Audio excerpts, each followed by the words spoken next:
Years of this movie being in production hell for a long time, the new Five Nights at Freddy's movie has officially been released. Yeah, boy. I mean, it's about time. I mean, I believe that the movie was sold to Warner Brothers, then it was brought back over to Blumhouse, and then there was confirmation that it was being made, then there was confirmation that it wasn't being made. It was all over the place, so we finally have it, and was it worth the hype? A troubled security guard begins working at Freddy Fazbear's Pizza. While spending his first night on the job, he realizes the late shift at Freddy's won't be so easy to make it through, as said animatronics may or may not be haunted. So going into this, I heard that this movie was going to be for the fans, and I've been doing a lot of coverage on this movie, so what can I say? I was really excited. And plus, it was really exciting to see a movie too that also would use practical effects, considering the fact that most things nowadays are just computer generated. So it was nice to see some actual practical effects used in this movie, especially since the studio that made the animatronics in this movie were Jim Henson, and that's a big compliment I could say for this, is the fact that the animatronics in this movie look great. Foxy, Bonnie, Chica, and Freddy. I mean, they put some production value into those animatronics to make sure they look like animatronics and they move like animatronics. And also the sound design in this movie was also very stellar, especially when it came to the kills. This movie is PG-13, but they utilize the sounds very well to the point where you don't feel like the deaths were ever cheapened in this movie. So jumping into this, was this movie really worth the hype and worth the wait? I think no. That may sound very disappointing for a lot of people, but after putting some thought into it, I do think that this movie is a case of the Mario movie, but more of an extreme case. Whereas the Mario movie was fan divided and critic divided, but some critics also enjoyed that movie. From what I can see, if you're not a Five Nights at Freddy's fan at all and you have no sense of knowledge of the lore or anything related to the games, and you watch this movie, you're gonna have no idea what in the world is going on. The story overall is very convoluted, but if you look at this from the standpoint of being a diehard fan, like you love the games, you love the lore, you love these characters, and you love the backstories, this is really gonna work out very well for you guys. And it worked out very well for me. Have you met them then? I mean, there was a lot of nuggets and Easter eggs in there when it came to Chica's Cupcake, or it came to classical songs being played in the movie.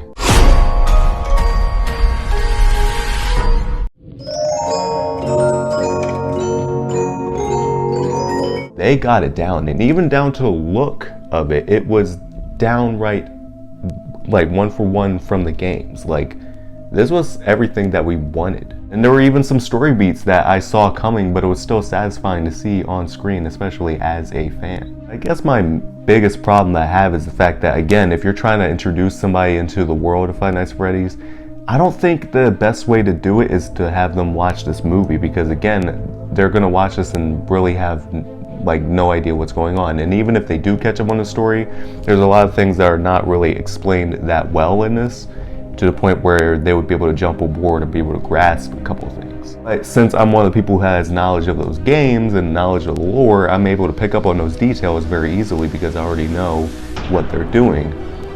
But if you don't know that, you're really going to be mad confused. Now, I will say the second half of this movie I felt like was just like entertaining, like just straight up entertainment.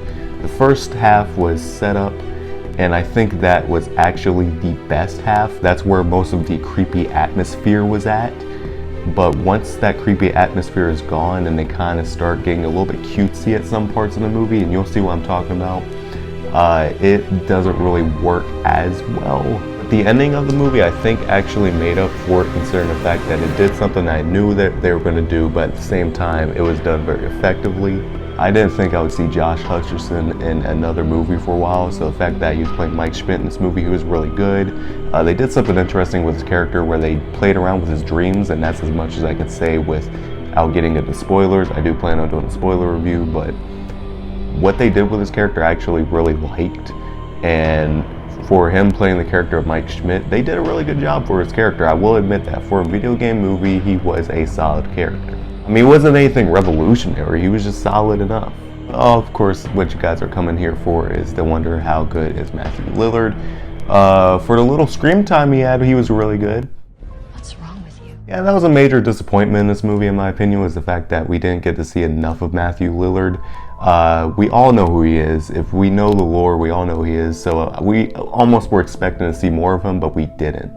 That was a little bit of a disappointment, I'm not gonna lie. But at the same time, for the scenes that we did get for him, it worked very well. So yeah, I mean, again, if you're a diehard fan, you're really gonna enjoy this movie. But if you really have no knowledge of this movie, you're really not going to enjoy this as much. Now, you may or you may not, who knows, but there's a lot of things that are not explained super well, and if you're a newcomer, you're not gonna jump on a bandwagon with this one. I mean, this is like strictly for fans. So I will say, for a first entry in the supposed trilogy that they're doing, not a bad first entry. I will say it was solid enough. It did its job for what it needed to do, but I will say for the second one, I hope that they're doing some definite improvements, kind of up the scare factor and make the story a little bit more streamlined, make it a little bit more comprehensible for people who are newer to the franchise. And of course, I enjoyed it because I'm a fan, but for people who are not fans, they're not going to enjoy this one as much.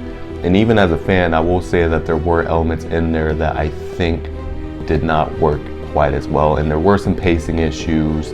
There were some cliches that were thrown in there that I don't think I really liked that much, and it just was not scary overall. I mean, there was some scary parts in there, but as a quote-unquote Five Nights at Freddy's movie, it didn't really push the scare factor as much as I would have loved. So in that regard, I would say that Five Nights at Freddy's movie is a decent movie overall. I mean, I'm not going to say it's bad because certain fandom or certain groups of people can't watch this movie with, any understanding.